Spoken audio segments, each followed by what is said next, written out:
जानदा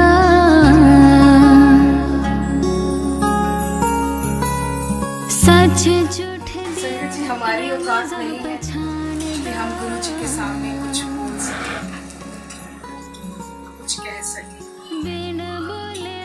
ना हमारी औकात है, ना हमारी ज़बान में ताकत है, लेकिन गुरु जी ने जो अपनी रहमत बख्शी है बहुत बड़ी है। इस रहमत को पाने के लिए आज इतनी संगत जुड़ी है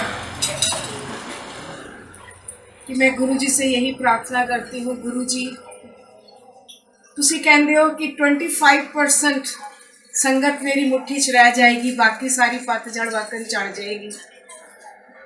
लेकिन गुरु जी मेरी हाथ जोड़ के तुहाडे अगे प्रार्थना है कि तुसी अपनी मुट्ठी इन्नी वड्डी कर दो कि जेड़ी भी संगत तुहाडे नाल जुड़ी हो तुहाडी मुट्ठी समा जाए, उन्हां सबना दे कष्ट दूर हो जाए। संगत जी, जिस तरह असी किसी के घरों कोई औजार लाने, किसी के घर से हम औजार लाते हैं और चाहते हैं कि इसका जितना हो सके ज़्यादा इस्तेमाल कर लें, क्योंकि कल इसको वापस करना है, तो हम उसे ज़्यादा से ज़्यादा इस्तेमाल करते हैं। इसी तरह हमारी ज़िंदगी की शाम है। वाली गली में से एक आंटी आई थी लास्ट मोमेंट पे, और उस आंटी ने आते ही सबसे पहले तो एक जल प्रसाद गुरु जी के दरबार में रखवाया। उनकी भावना के बारे में बता रही हूँ कि भावना कैसी होती है, गुरु जी पहचान जाते हैं। उस आंटी ने एकादशी का व्रत रखा हुआ था और वो आंटी आई लास्ट मोमेंट पे। पहले उसने गिलास रखवाया, उसके बाद जब प्रसाद लंगर प्रसाद की बारी आई तो उसने लंगर प्रसाद भी लिया, लेकिन उसने लेके रख लिया, खाया नहीं कि मैंने एकादशी व्रत रखा हुआ है। क्यों रखा हुआ है? क्योंकि उसकी 98 इयर्स की दादी बहुत बीमार थी और वो चाहती थी कि उसकी दादी की मुक्ति हो जाए। संगत जी, आपको लंगर मिला और आप लंगर नहीं कर रहे हो कि मेरा एकादशी का व्रत है। हमारे गुरुजी तो कभी नहीं कहते थे कि आप व्रतों के चक्कर में पड़ो। आप जितनी मर्जी गंगा नहा लो, जितने मर्जी पैदल चल लो, जितने मर्जी व्रत कर लो,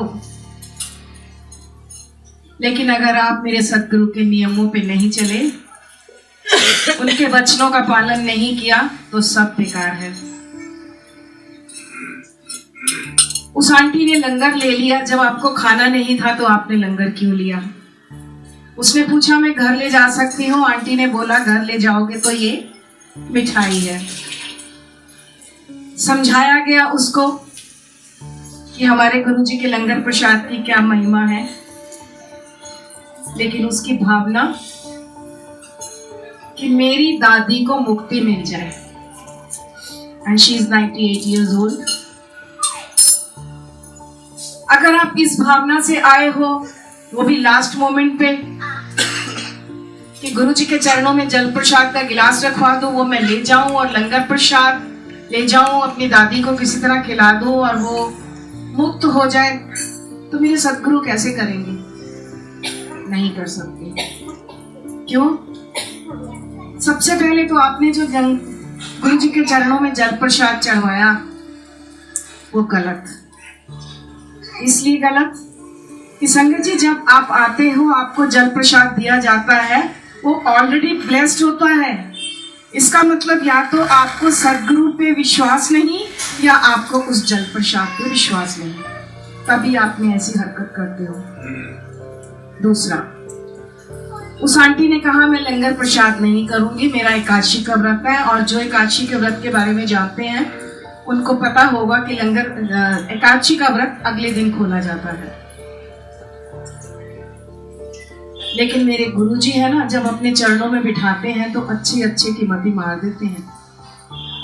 गुरुजी पहले ही कहते हैं कि जिथे चप्पला उतार दे ना अपनी बुद्धि भी उत्थे उतार के आया करो।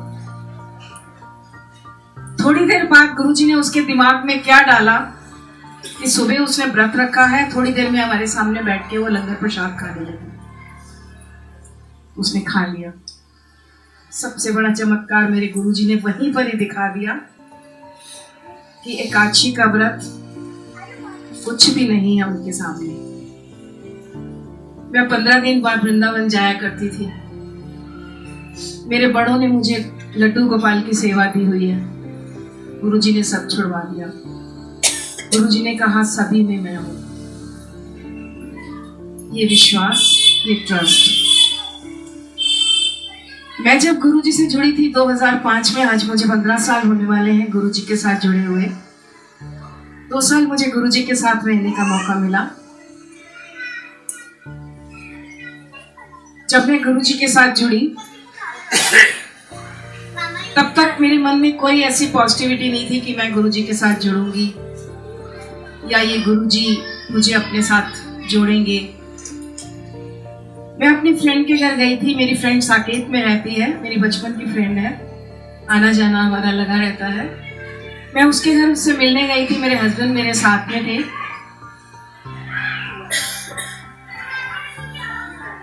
उसने हमें बिठाया